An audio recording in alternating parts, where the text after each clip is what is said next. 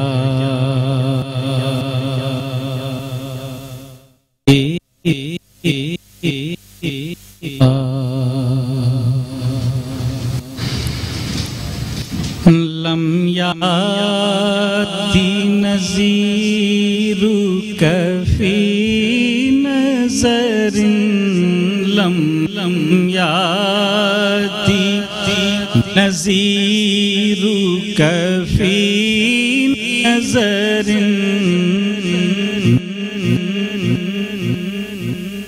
خود پیدا جانا مثل تو نہ شد پیدا جانا جگ راج کو تاج تورے سر سو جگ راج کو تاج تورے سر سو تورے سر سو ہے تجھ کو شہید و سرا جانا ہے تجھ کو شہید و سرا جانا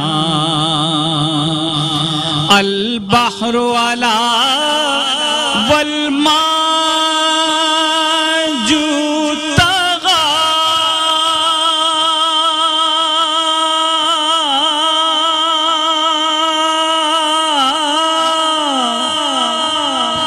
من بے کس و طوفان ہوش روبا من بے کس و طوفان ہوش روبا مجدار میں ہوں بگڑی ہے ہوا موری نیا پار لگا جانا انا فی عطشوں و سخا کا اتم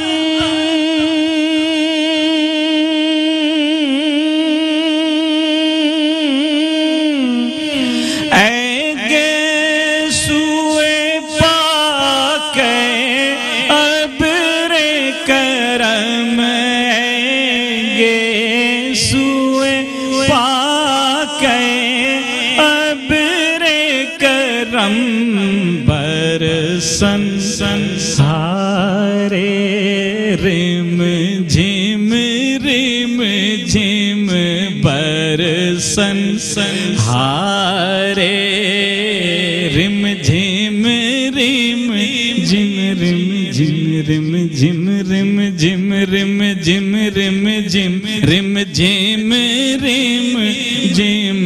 برسن ہارے رم جھم بس دو بوند ادھر بھی گرا جانا دو بوند ادھر بھی گرا جانا۔ سبحان اللہ، کیا خوبصورت آپ نے نعت رسول مقبول صلی اللہ علیہ وآلہ وسلم پیش کی، سعید ہاشمی کی یہ مشہور نعت جو آپ نے پیش کی اور ہمارے سی ای او عامر مسعود شیخ صاحب کی پسندیدہ نعتوں میں سے ایک ہے۔ بہرحال ناظرین، یہاں ہم آپ کو بتانا چاہیں گے کہ زندگی کو آسان طریقے سے گزارنے کا کیا طریقہ ہوتا ہے، ہمارے ساتھ روزانہ کی طرح آج بھی موجود ہیں علامہ اشرف قادری صاحب جو چیئرمین ہیں قادری قریشی فاؤنڈیشن کے، ہمارے ساتھ اس وقت موجود ہیں، بیان فرمائیں گے آسان زندگی کس طرح گزاری جا سکتی ہے. ہم ان کو خوش آمدید بھی کہیں گے. السلام علیکم علامہ صاحب. وعلیکم السلام ورحمۃ اللہ وبرکاتہ. بسم اللہ الرحمن الرحیم والصلاة والسلام علی سید المرسلین اما بعد فاعوذ باللہ من الشیطان الرجیم بسم اللہ الرحمن الرحیم.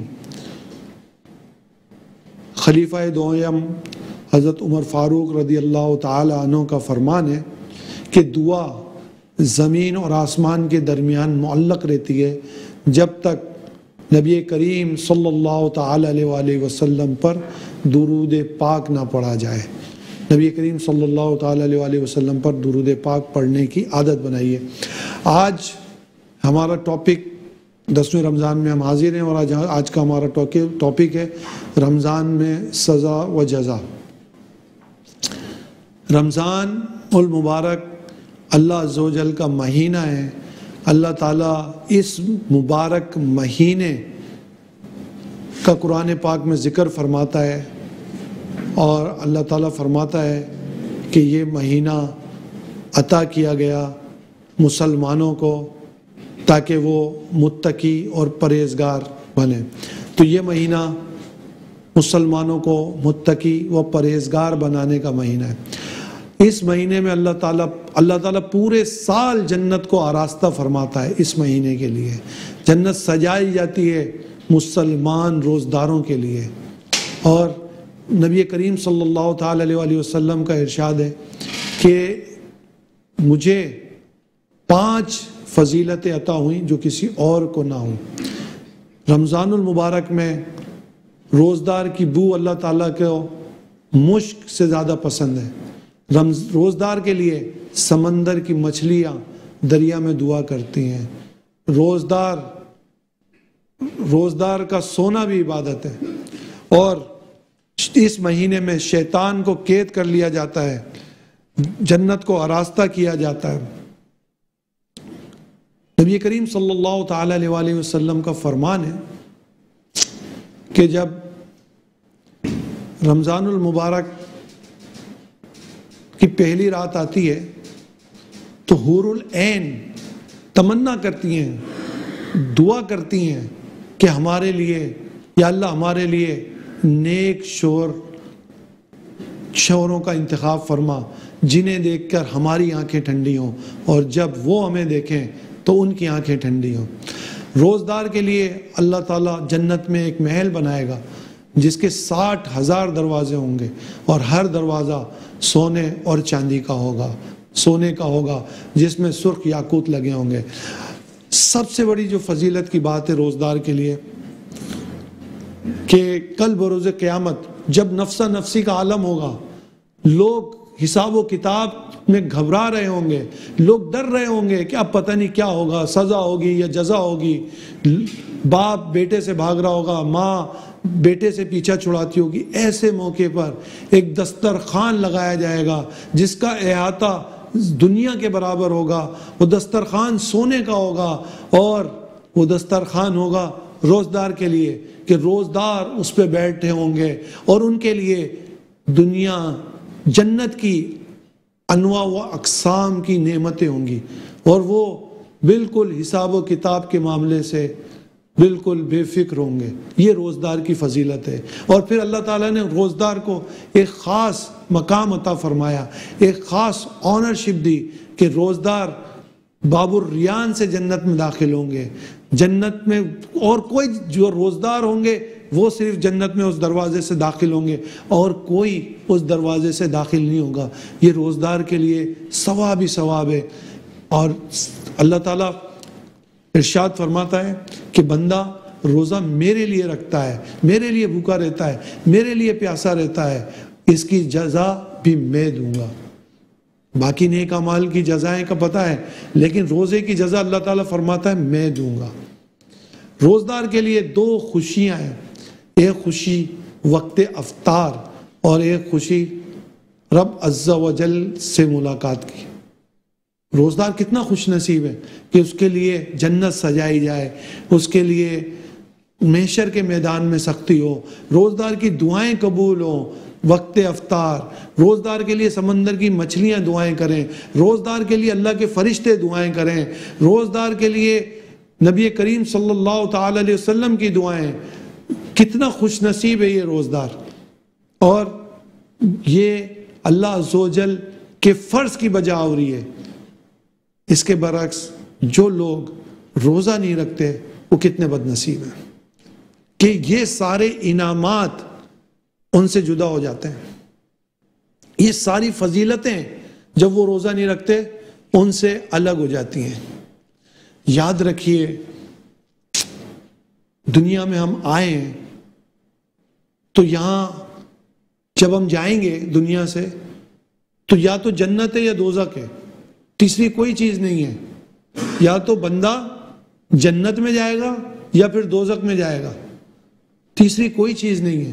تو آپ جو عمل کر رہے ہیں، آپ جو کام کر رہے ہیں، آپ وہ کام کیجئے کہ جنت میں جائیں. Opportunity, there is no other opportunity, no chance. ہم یہاں پر ہیں، جب تک زندہ ہیں ہمارے اعمال کا سلسلہ جاری ہے. اکثر لوگ روزے چھوڑ دیتے ہیں. یاد رکھیے جو شخص ایک دفعہ ایک رمضان کا روزہ چھوڑ دے گا، ایک، وہ زندگی بھر بھی اگر اس کی قضا ادا کرے وہ ادا نہیں ہوگی. اسی طریقے سے رمضان کے روزے ہیں، اگر رکھیں گے تو آپ کو ثواب کے خزانے ملیں گے، اور نہیں رکھیں گے تو آپ کو گناہ ملے گا، آپ کو سزا ملے گی. یہاں پر بھی کوئی اور آپشن نہیں ہے کہ ٹھیک ہے، تیسرا آپشن یہاں بھی نہیں ہے. رکھنے پر ثواب ہے، جزا ہے، انعام ہے، اور نہ رکھنے پہ سزا ہے، عذاب ہے، عذاب ہے. اب آپ کو چوز کرنا ہے، آپ کے اوپر ہے یہ کہ آپ کہاں جاتے ہیں. آپ سزا کو انتخاب کرتے ہیں یا آپ ثواب کا انتخاب کرتے ہیں یا آپ جزا کا انتخاب کرتے ہیں، یہ اب آپ کے اوپر ہے. اللہ تعالیٰ نے بندے کو اختیار دیا نیکی و بدی کا کہ وہ چاہے تو نیکی کرے، وہ چاہے تو گناہ کرے. لیکن میری آپ سے یہ درخواست ہے، رمضان المبارک کا مہینہ اللہ کا مہمان ہے. ایک مہینے کا یہ مہمان ہمارے درمیان موجود ہے. روزے رکھیے، اللہ کو راضی کیجیے. زندگی اور موت کا نہیں پتا، کسی کو نہیں پتا کہ کب اس کو موت آ جائے. آپ نے بہت پیسے بنا لیے ہوں گے، یہ نہیں کام آئیں گے. آپ نے بہت ڈگریاں لے لی ہوں گی، یہ بھی نہیں کام آئیں گی. کام آئے گی تو وہ اعمال جو آپ نے اللہ کی رضا کے لیے کیے، وہ نیکیاں جو آپ نے اللہ کی رضا کے لیے کی، یہ آپ کو بچا سکتی ہیں. نہ ہی آپ کا کوئی منصب کام آئے گا، نہ ہی آپ کا کوئی عہدہ کام آئے گا. آپ بندہ جب مرتا ہے تو آپ دیکھیں اس کے جتنے دوست احباب ہوتے ہیں اس کے ساتھ صرف قبر تک جاتے ہیں، اس کے بعد وہ تنہا ہوتا ہے. اس کے بعد اس کے معاملات ہوتے ہیں یا اس کے بعد اس کے جو اعمال اس نے کیے ہوتے ہیں بس وہ ہوتے ہیں. اگر اس نے اچھے اعمال کیے ہوتے ہیں تو اس کو اچھے جزا ملتی ہے، اگر اس نے برے اعمال کیے ہوتے ہیں تو اسے سزا ملتی ہے. تو آپ کے اوپر ہے کہ آپ کیا کر رہے ہیں. رمضان المبارک کا مبارک مہینہ ہے، ہم نے یہاں کچھ فضیلتیں اور برکتیں سنی. اللہ تعالیٰ کو راضی کرنے کا مہینہ ہے. اور یہ مہینہ تو ایسا مہینہ ہے کہ نبی کریم صلی اللہ تعالی علیہ وسلم نے ارشاد فرمایا، جب جبریل امین آئے اور جبریل امین نے کہا کہ اس مہینے میں رمضان کو کوئی شخص پائے اور وہ شخص ہلاک ہو جائے اگر وہ اپنی مغفرت نہ فرما لے. اللہ اکبر. یعنی اگر رمضان ہمارے درمیان آ گیا اور ہم نے نیکیاں کر کے، گریہ وزاری کر کے، نیک عمال کر کے ہماری مغفرت نہیں ہوئی، ہم تو برباد ہو جائیں گے. جبریل امین علیہ السلام کی اس دعا پر شفیع نبی رحمت صلی اللہ تعالی علیہ وسلم نے آمین کہا ہے تو ہم تو برباد ہو جائیں گے. تو ہمیں تو ہر حال میں، ہر صورت میں، ہر طریقے سے اس مہینے میں اپنی مغفرت کروانی ہے. اگر رب کی رحمت ہمیں بلا رہی ہے تو ہم بھی حاضر ہیں، ہم بھی مانگ رہے ہیں، یا اللہ تو بخشنے والا ہے، تو قادر ہے، تو رحمان ہے. اگر تیری رحمت ہمیں پکار رہی ہے تو ہم بھی گناہ گار ہیں، سیاہ کار ہیں، مولا ہمیں بخش دے. اللہ ہم سے راضی ہو جا. گڑ گڑائیں، مانگیں. جہنم سے آزادی کا عشرہ آئے گا. اب آج یا کل مغفرت کا عشرہ ہے. اب مانگیں، اللہ سے مغفرت مانگیں. پھر وہی کہوں گا، there is no other option، کہ آپ سمجھیں کہ میں جو میں نہ روزے رکھوں اور میں کچھ بھی نہ کروں، آپ سوچیں آپ کیا کر رہے ہیں، اپنے آپ کو آپ ہلاکت میں ڈال رہے ہیں، کوئی آپشن نہیں ہے آپ کے پاس۔ اگر میں اس کی سزاؤں کی طرف آؤں اور میں اس کی سزائیں بتاؤں تو کسی میں اتنی تاب نہیں ہے، کسی میں اتنی ہمت نہیں ہے کہ ان سزاؤں کو برداشت کر سکے۔ تو سنیے، اللہ کے حبیب صلی اللہ تعالی علیہ وآلہ وسلم نے معراج کی رات دیکھا کہ لوگوں کو ٹخنوں کی یعنی کہ رگوں سے الٹا لٹکایا ہوا ہے اور فرشتے ان کی بانچوں میں اس طرح ڈال کے ان کے جبڑوں کو چیر رہے ہیں۔ کیا ممکن ہے کسی کے لیے وہ عذاب سہ سکے؟ اسی طرح اللہ کے حبیب صلی اللہ تعالی علیہ وسلم نے دیکھا کہ لوگ چوپایوں کی طرح جنگلی گھاس جس میں آگ ہے، توہڑ جو جہنمیوں کا کھانا ہے، اور وہ کھا رہے ہیں اور ان کے آگے پیچھے چیتڑے لٹکے ہوئے ہیں۔ یہ کون لوگ ہیں؟ یہ وہ لوگ ہیں جو رمضان میں روزے نہیں رکھتے تھے، یہ وہ لوگ ہیں جو جان بوجھ کر بلا شرعی عذر رمضان کے روزے قضا کر دیے تھے۔ اللہ سے ڈریے، اللہ سے پناہ مانگیے، اللہ کا خوف دل میں رکھیے۔ نہیں برداشت کر سکیں گے، کوئی نہیں برداشت کر سکے گا اللہ کا عذاب۔ اللہ کی رحمت برس رہی ہے، اگر اللہ کی رحمت برس رہی ہے تو ہم بھی کہیں اللہم انک عفو کریم تحب العفو فاعف عنی، یا اللہ ہم تیری رحمت کے امیدوار ہیں، مالک ہم نے گناہ کیے ہیں، جب تیری رحمت برس رہی ہے تو ہم گناہ گاروں پہ بھی برسا دے، اللہ ہمیں بھی معاف کر دے۔ رحمت کا اشرہ ہے مولا ہم پہ رحمت برسا دے، برستا نہیں دیکھ کر ابر رحمت، بدوں پہ بھی برسا دے برسانے والے۔ مغفرت کا اشرہ ہے، مغفرت طلب کیجئے، اللہم اغفر وارحم وانت خیر الراحمین۔ جہنم سے آزادی کا اشرہ ہے تو دعا کیجئے، اللہم آتک رکابنا من النار، اللہ ہماری گردنوں کو جہنم سے آزاد فرما۔ دعا کیجئے، اللہ سے ڈریے، اپنے لیے دعا مانگیے اور پوری امت کے لیے دعا مانگیے۔ یہ ہم جو دنیا میں آئے ہیں، بزرگان دین کے اقوال پڑھیے، لوگ ڈرتے تھے، لوگ حضرت ابو بکر صدیق رضی اللہ تعالیٰ عنہ نے فرمایا ایک تنکے کو اٹھا کے کاش میں تنکا ہوتا۔ لوگ اپنے حساب و کتاب سے ڈرتے تھے، اللہ کے خوف سے ڈرتے تھے۔ ہم بے خوف ہو گئے، ہمارے دل میں خوف ہی نہیں ہے اللہ کا، ہم ڈرتے ہی نہیں ہیں، ہم جو مرضی آئے کر لیں، ہم ڈرتے ہی نہیں ہیں۔ یاد رکھیے، کر لے جو کرنا ہے، آخر موت ہے۔ کر لے جو کرنا ہے، آخر موت ہے۔ آج آپ جو کر رہے ہیں لیکن آخر آپ کو موت ہے، آپ کتنا بھی کر لیں گے، مرنا ہے آپ نے ایک دن۔ آپ کو یاد رکھنا چاہیے، اللہ کے حضور حاضر ہونا ہے۔ کیا کریں گے؟ کیا کوئی حضور پیش کر سکے گا اللہ کے حضور؟ کیا کوئی بتا سکے گا؟ اللہ تعالیٰ ہمیں اپنا خوف نصیب فرمائے، اپنا ڈر نصیب فرمائے اور رمضان کا احترام کرنا نصیب فرمائے۔ رمضان کی ہر گھڑی کو ہمیں عبادت میں گزارنے کی توفیق عطا فرمائے، احترام کے ساتھ عبادت میں گزارنے کی توفیق عطا فرمائے، آمین بجاہ النبی الامین صلی اللہ تعالی علیہ وسلم۔ ہم اپنے پروگرام میں نبی کریم صلی اللہ تعالی علیہ وسلم کی ایک ادا، ایک سنت، ایک انداز بتاتے ہیں، انشاءاللہ آج بھی اس انداز کو شامل کریں گے۔ پیارے آقا صلی اللہ تعالی علیہ وسلم کا ہر انداز امت کے لیے رہنمائی ہے اور اس میں ثواب بھی ہے اور رہنمائی بھی ہے۔ جب نبی پاک صلی اللہ تعالی علیہ وسلم کے پاس کوئی مہمان تشریف لاتا تو آپ یا کوئی صحابی تشریف لاتے تو آپ ان کے بیٹھنے کے لیے جگہ کشادہ کر دیتے۔ کوئی مہمان تشریف لاتا تو آپ اسے دروازے تک چھوڑ کے آتے۔ یہ سنت ہے، آپ کے گھر میں بھی اگر کوئی مہمان تشریف لے کر آئے تو اسے دروازے تک چھوڑ کے آئیں۔ نبی کریم صلی اللہ تعالی علیہ وسلم کی سنت بھی ادا ہو جائے گی اور آپ کا اکرام بھی اس کے دل میں جگہ لے گا۔ اسی طرح جب خاتون جنت جگر گوشہ رسول صلی اللہ تعالی علیہ وسلم آپ کے گھر تشریف لاتی تو آپ کھڑے ہو کے ان کا استقبال فرماتے۔ آپ بھی بیٹیوں والے ہیں، آپ بھی اپنی بیٹیوں کو عزت دیجئے، ان کا جب وہ آئیں ان کے لیے کھڑے ہو جائیے، ان کے لیے چادر بچھائیے۔ یہ سب تعلیمات مدینے کے سلطان صلی اللہ تعالی علیہ وسلم کی ہیں۔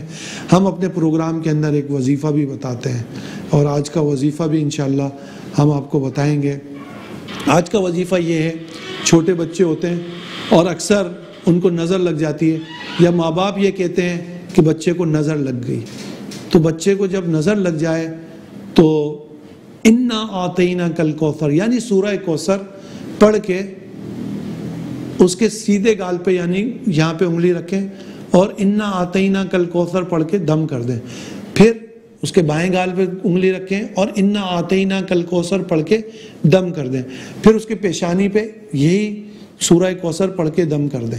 اول و آخر 3 مرتبہ درود پاک پڑھنا ہے، اور ہر دفعہ سورہ کوثر جب پڑھنی ہے تو بسم اللہ الرحمن الرحیم بھی پڑھنا ہے۔